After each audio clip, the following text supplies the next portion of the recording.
Hi, welcome back to English by Duan Sir YouTube channel. So my dear students and dear subscribers, आज हम इस video में King Lear की जो tragedy है विलियम शेक्सपियर के द्वारा उसको रीड करेंगे। किंग लियर एक बूढ़ा राजा है जिसके पास कोई बेटा नहीं है। तीन बेटियां हैं, गोनरेल, रेगन, कॉर्डेलिया। उसने सोचा वो बूढ़ा हो चुका है और उसका कोई बेटा नहीं है, तो क्यों ना वो अपनी तीनों बेटियों में अपनी संपत्ति को बांट दे। लेकिन अपनी संपत्ति को बांटने से पहले वो ये चाहता था वो कि मैं शासक के रूप में रिटायर हो जाऊं, और वो चाहता था कि मेरी तीनों जो बेटियां हैं उनसे पहले ये जान लूं कि मेरे को सबसे ज़्यादा कौन सी जो बेटी वो प्यार करती है। तो वो सबसे पहले अपनी बड़ी बेटी गोनरेल को बुलाता है, और वो बड़ी ही चापलूस है और वो अपने पिता के प्रति है ना, मतलब जो उसका प्यार है उसको बड़ाई से बताती है, बड़ाई पूर्ण उसका मतलब बताती है कि मैं आपसे बहुत ज़्यादा प्यार करती हूँ, मेरे से ज़्यादा आप कोई भी बेटी आपकी प्यार नहीं करती। हाँ, वो कहती है गोनरेल कि मेरे से ज़्यादा आपसे कोई प्यार नहीं करती है। वो बड़ी ही चालाक है। वो कहती है कि मेरे से ज़्यादा आपको कोई प्यार नहीं करता है। फिर वह अपनी बेटी रेगन से पूछता है, वो एक जो रेगन है उससे भी पूछता है कि आप मेरे को कितना प्यार करती हैं। तो रेगन भी अपने आप को मतलब बढ़ा चढ़ा कर बताती है कि मेरे से ज़्यादा आपको कोई प्यार नहीं करता है। तो ये भी एक मतलब चापलूस और चालाक किस्म की है। इसके बाद लियर अपनी छोटी बेटी कॉर्डेलिया के पास जाता है और उससे वो ये उम्मीद लगाता है कि ये मेरी जो बेटी है ये सबसे ज़्यादा मुझे प्यार करती होगी। जब उससे पूछा जाता है कि कॉर्डेलिया तुम मेरे से कितना प्यार करती हो, तो कॉर्डेलिया जवाब देती है कि मैं आपसे उतना ही प्यार करती हूँ जितना एक बेटी को करना चाहिए, जितना एक बेटी का कर्तव्य बनता है। उसने अपने अनुसार सही बताया, क्योंकि जो उसको जितना करना चाहिए बात भी सही है, उसको वो उतना ही करेगी। क्योंकि एक बेटी का जो प्यार होता है वो आप सभी जानते हैं कि वो अपने माँ बाप के लिए कितना होता है। जो किंग लियर है वो क्या है, वो मतलब ऐसी हैबिट है उसकी, वो चापलूसी को बड़ा पसंद करता है, मतलब अपनी जो प्रशंसा है उसको बहुत ज़्यादा चाहता है। और वो क्या करता है फिर कॉर्डेलिया को मतलब एक तरह से मिसबिहेव करने लग जाता है उससे। गोनरिल और रैगन से बड़ा मतलब प्रेम से रहता है और उनको चाहता है। अब जो गोनरेल है और रेगन है ये इसकी चापलूसी करती हैं, लेकिन जो कॉर्डेलिया है उसको चापलूसी पसंद नहीं है। तो इसलिए जो किंग लियर को गुस्सा आ जाता है कॉर्डेलिया पर। अब लियर ने ये घोषणा की कि मैं ना कॉर्डेलिया को अपनी संपत्ति में से कुछ भी नहीं दूंगा, मैं सिर्फ गोनरेल और रेगन को दूंगा। जब वो अपनी जो प्रॉपर्टी है उसको बांट रहा था उन दोनों के बीच में, तो इनका एक लॉयल था, वफादार है लियर का, जिसका नाम है कैंट। कैंट क्या करता है, कैंट है जो वो बताता है कि आपको लियर को कि आपको ऐसा नहीं करना चाहिए, आपके लिए तीनों संतान आपकी एक जैसी हैं। कहता है कि आपको कॉर्डेलिया के साथ भेदभाव नहीं करना चाहिए, उसको भी आपको संपत्ति दे देनी चाहिए। अब जो किंग लियर है वो उस कैंट पर भी गुस्सा हो जाता है। अब जो गोनरिल और रैगन की तो शादी हो जाती है, लेकिन कॉर्डेलिया की जो शादी है उसके लिए सभी मना कर देते हैं कि कॉर्डेलिया के पास संपत्ति नहीं है, दहेज नहीं है, तो उससे शादी क्यों करें भाई। तो सभी उससे शादी करने के लिए मना कर देते हैं, क्योंकि कॉर्डेलिया के पास अब संपत्ति तो है नहीं, सारी गोनरिल और रैगन के पास है। तो अब उससे शादी कौन करेगा, तो उसके लिए फ्रांस नाम का एक किंग आ गया, किंग कह लो चाहे शूटर कह लो।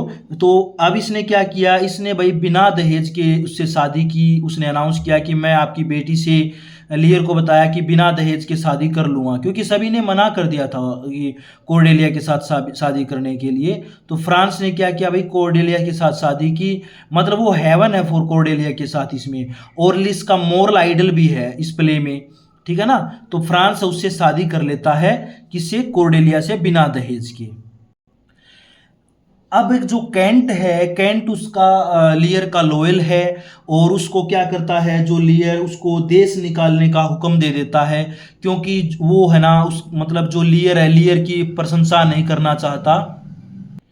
इसीलिए क्या है, कैंट को लियर देश निकाला दे देता है और उसको ये हुक्म दिया जाता है कि उस देश से चला जाए, क्योंकि जो वो कैंट है कोर्डेलिया का पक्ष लेता है और उसको टोकता है संपत्ति देने के लिए। अब लियर सोचता है कि संपत्ति बांटने के बाद है ना मैं जो अब रहूंगा कहाँ, तो वो अपनी दोनों बेटी के पास रहने की चाहत करता है। वो सोचता है कि मैं बारी बारी है ना गोनरेल के पास रहूंगा, रैगन के पास रहूंगा। वो बड़ा प्रसन्न हो जाता है लियर कि मैं इन दोनों बेटियों के साथ अब रहना शुरू करूंगा। ऐसा ही वो सोचता है कि मैं बारी बारी रहूंगा और मेरी जो लाइफ है वो ऐसे ही कंप्लीट हो जाएगी। लेकिन ये जो राजा है वो अब क्या सोचता है, अब ये सोचता है कि मैं राजा हूं और मुझे ये हमेशा महसूस होना चाहिए कि मैं राजा हूं, तो उसके लिए कुछ अलग सा षड्यंत्र वगैरह रचता है। और षड्यंत्र क्या कहें, षड्यंत्र तो नहीं है, लेकिन फिर भी ये सोचता है कि मैं ना अगर थोड़ा सा राजा महसूस हूँ, अब मैं राजा था, तो ये अपने साथ ना 100 नाइट्स रखने की कोशिश करता है और कहता है मुझे 100 सिपाही चाहिए मेरे साथ। अब जो बड़ी वाली बेटी है, जो गोनेल है, उसके हस्बैंड का नाम है अल्बेनी, और जो दूसरे नंबर पर है रैगन, उसका हस्बैंड का नाम है कॉर्नवाल। क्या नाम है? कॉर्नवाल। ये सेकंड नंबर पर है और इसके हस्बैंड का नाम है कॉर्नवाल। अब वह जो लियर है वो उसकी सबसे बड़ी बेटी है जो गोनरेल, उसके साथ रहना शुरू कर देता है। जो गोनरेल है ये सबसे ज़्यादा प्यार दिखा रही थी जब वो वहाँ इकट्ठे हुए थे, तो कहती है कि मैं सबसे ज़्यादा प्यार करती हूँ। तो वो वहाँ इसके साथ रहना शुरू कर देता है अपनी बड़ी बेटी के साथ। अब जो इसकी बड़ी बेटी है गोनरेल, वो कोई ऑब्जेक्शन नहीं करती है, लेकिन वो ये कहती है कि कोई बात नहीं, हमारे घर जो मेरे पापा आ रहे हैं, कोई बात नहीं, वो अगर आ रहे हैं तो रहने के लिए, लेकिन वो उसके अपने साथ है ना जो 100 नाइट्स हैं, 100 सिपाही है, उनको क्यों लेकर आ रहे हैं, वो यहाँ ऑब्जेक्शन लगाती है और कम करने के लिए कहती है। अब जो गोनरेल है वो अपने फादर की इंसल्ट करती है और मतलब उसके साथ है ना मिसबिहेव वगैरह करना शुरू कर देती है और कहती है कि इसको कोई भी आप राजा ना समझे और एक इसको नॉर्मल सा इंसान समझा जाए। और जो कैंट है, अभी यहाँ पर आप देख सकते हैं, मैंने ना सभी के जो पॉइंट्स है वो राइट किए हुए हैं, उनसे आप समझ सकते हैं। ये वहाँ पर भेस बदल कर आता है, वहाँ अपना फेस चेंज करके आता है। ये देखने के लिए लियर के साथ कैसा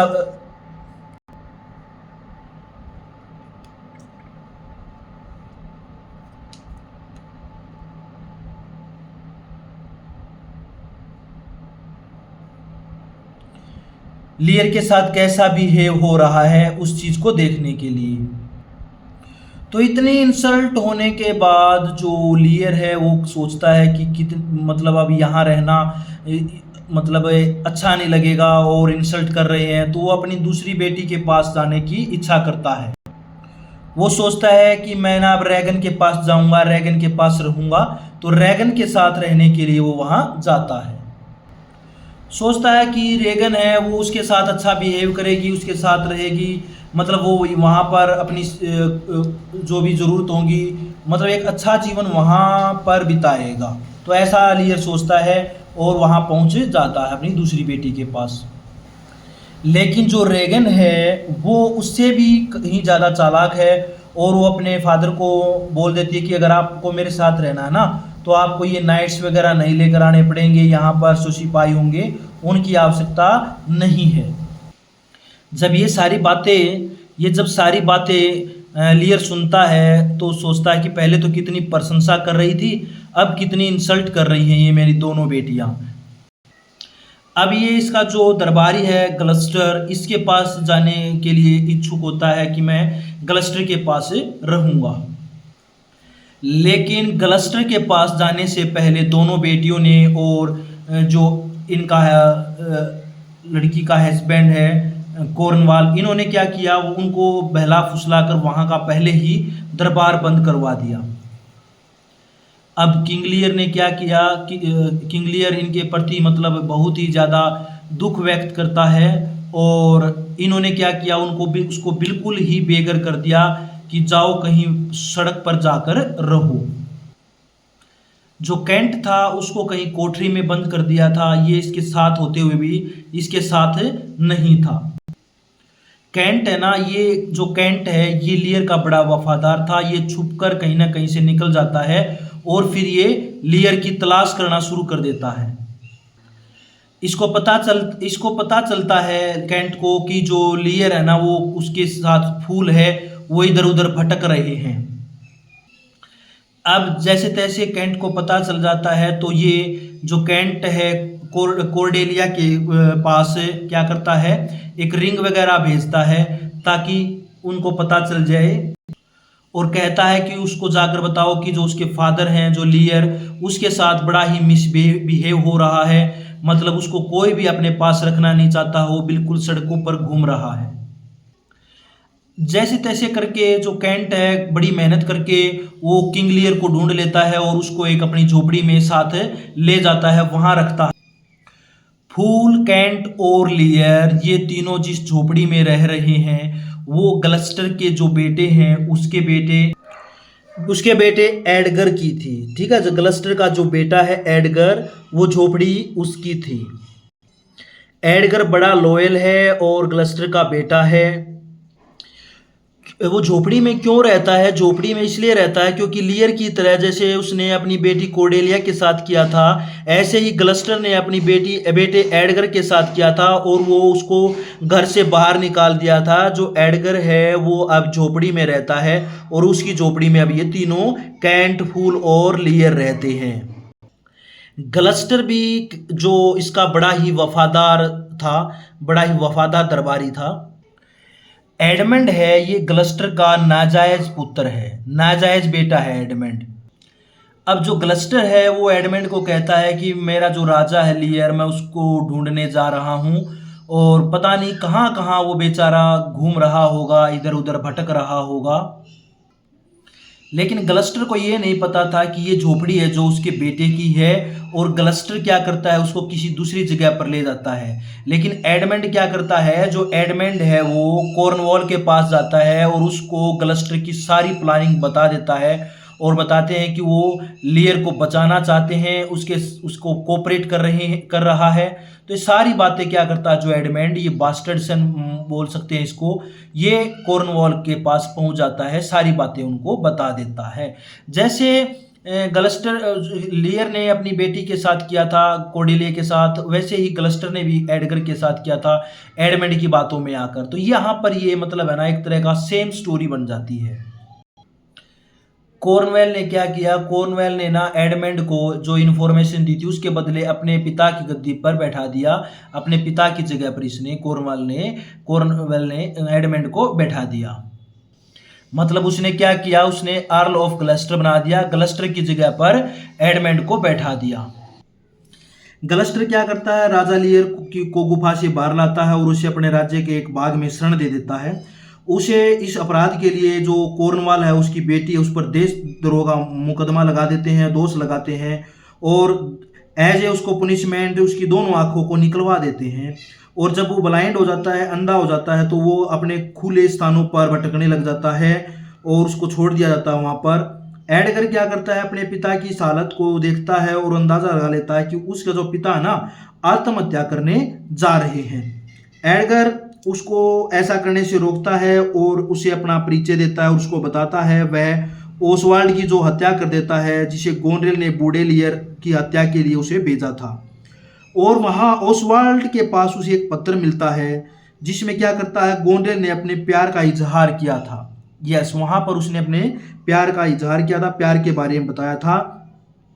अब फ्रांसीसी सेना है वो क्या करती है, वो बूढ़े राजा लियर के साथ किए गए जो मिसबिहेव था, उसके साथ जो अत्याचार किया था, उसका बदला लेने के लिए वो इंग्लैंड में आ गए। और जैसे ही वहाँ फ्रांसीसी कैंप में उसे लाया गया तो कोर्डेलिया क्या करती है, उसकी केयर करती है, उसकी देखभाल करती है। और जैसे जैसे वो रेस्ट करते हैं, आराम करते हैं, देखभाल के बदले बूढ़ा लियर वापिस अब होश में आ जाता है। अब जो किंग लियर है अपनी बेटी कोर्डेलिया को उसके साथ जो उसने मतलब अन्याय किया था, मतलब उसको संपत्ति नहीं दी, उससे के लिए वो माफ़ी मांगता है और उसे बताता है कि उसे ज़रा भी ये एहसास नहीं है कि उसके साथ उसके अन्याय किया गया था। लेकिन जो लियर है वो मतलब उसकी बेटी कहती है कि उसको थोड़ा सा भी एहसास नहीं है। हाँ, उसने थोड़ा सा भी एहसास नहीं है। कोर्डेलिया कहती है कि मुझे लग ही नहीं रहा कि आपने मेरे साथ कोई भी मतलब एक अन्याय किया है। यदि लियर को अपने जो जीवन है बाकी समय कोर्डेलिया के साथ बिताने का अवसर मिला तो वो पूर्ण रूप से खुश हो जाता है। जैसे जैसे आगे बढ़ते हैं तो दुर्भाग्य भी ये को मतलब जो भाग्य है उसको भी ये मंजूर नहीं था भाई कि जो फ्रांसीसी सेना है वो हार गई। कोर्डेलिया और जो किंग लियर उसको क्या किया जाता है, उसको बंदी बना लेते हैं। वह एडमंड के हाथों में आ जाते हैं और उन्हें उनको क्या करता है, फांसी की सजा बताता है। कोर्डेलिया को फांसी लगा दी जाती है, लेकिन जो लियर है उसी को उस टाइम वो क्या करते हैं, फांसी नहीं देते। जब एल्बेनी के लोग वहां नहीं पहुंचते तो कोर्डेलिया की हत्या किए जाने पर लियर ना मतलब बड़ा गुस्सा हो जाता है, उसको बड़ा गुस्सा आता है कि मेरी बेटी को क्यों मार रहे हो। और उस व्यक्ति को वो जो मतलब क्या करता, चाकू घोंप देता है जो उसके पास होता है। जो कोर्डेलिया को फांसी दे रहा था ना, तो क्या करता है लियर उसी टाइम उसको चाकू मार देता है। एडगर और एडमंड में अभी युद्ध करने की जो ख्वाहिश चल रही है। एडमंड क्या इस युद्ध में हार जाता है और तब रेगन और गोनरेल द्वारा उसके बंदी बनाए जाने का समाचार आता है और वो बताते हैं कि उन्होंने अपनी हत्या खुद ही कर ली है। ये दोनों एडमंड से शादी करने की इच्छुक थी। एडमंड की मौत की वजह से ही एडगर अपना असली परिचय देता है। एडमंड मरते समय एक नेक काम कर देता है कि वो अल्बेनी को ये बता देता है कि लियर और कोर्डेलिया को कहाँ पर कैद किया गया था और उससे ये रिक्वेस्ट भी करते हैं, प्रेयर भी करते हैं, प्रार्थना करते हैं कि वो उन्हें बचाने के लिए जल्दी वहां पहुंच जाए। अल्बेनी के लोग केवल लियर को ही बचा पाते हैं क्योंकि उनको के पहुंचने से पहले ही कोर्डेलिया को फांसी दे दी गई थी, फांसी पर लटका दिया गया था। लियर कोर्डेलिया की मौत को मतलब कि उस चीज को वो सहन नहीं कर सका और उसे उम्मीद है कि वो फिर से जिंदा हो सकती है, लेकिन उसके जितने भी मतलब वो कोशिश करता है वो सारी अनसक्सेस हो जाती है। ज्यादा प्यार के कारण उसे सोचने की शक्ति है वो बिल्कुल मतलब है ना समाप्त हो जाती है। लियर की सोचना ही बंद हो जाता है और वो खुद ही ये सोचकर धोखा देता है कि वो कोर्डेलिया सांस ले रही है। मतलब खुद ही वो सोच रहा है कि भाई कोर्डेलिया भी जिंदा है, खुद को ही धोखा दे रहा है। और इस बाती में, इस इल्यूजन में, इस भ्रम में लियर भी क्या करता है, वो भी मर जाता है। अल्बेनी, कैंट और एडगर अपने जो राजे का उनकी नियुक्ति करते हैं, लेकिन कैंट उसे क्या करता है, मतलब माफ़ी मांगता है और इस प्रकार से जो ये प्ले है, नाटक है, उसकी जो शोक यात्रा है वो उसके साथ होता है। अब जो मरे हुए लोगों को दफनाने के लिए ले जाया जाता है। तो इस तरह से ये जो किंग लियर की ट्रेजेडी है वो मैंने आपको बताई। इसके आप जो करैक्टर है वो देख लो, उनके मैंने मेन पॉइंट है वो राइट किए हुए हैं। एक बार फिर से मैं आपको थोड़ा सा ब्रीफ करता हूँ उनके बारे में। ये देखिए किंग लियर के पॉइंट्स हैं। इधर जो गोनरेल है इधर है, आप वीडियो को पॉज कर लेना, रोक लेना तब देखने के लिए। इधर रैगन है, इधर कोर्डेलिया है, ठीक है, ये इनके पॉइंट हैं। इसी तरह से आप वीडियो को रोकें और जो मैंने राइट किए हुए हैं उनको पढ़ें, आपके क्वेश्चन आंसर में बड़ी हेल्प होगी। तो इस तरह से ये थी आज हमारी जो किंग लियर की ट्रेजेडी। आगे भी इसी तरह से हम लिटरेचर में बढ़ते रहेंगे। वीडियो को ज़्यादा से ज़्यादा लाइक करना, शेयर करना। थोड़ी सी कुछ प्रॉब्लम हो गई है तो मैं क्षमा चाहता हूँ वीडियो के दौरान। तो आगे जो वीडियो बनाएंगे बड़ी अच्छी बनाएंगे। Thank you, have a good day, have a nice day.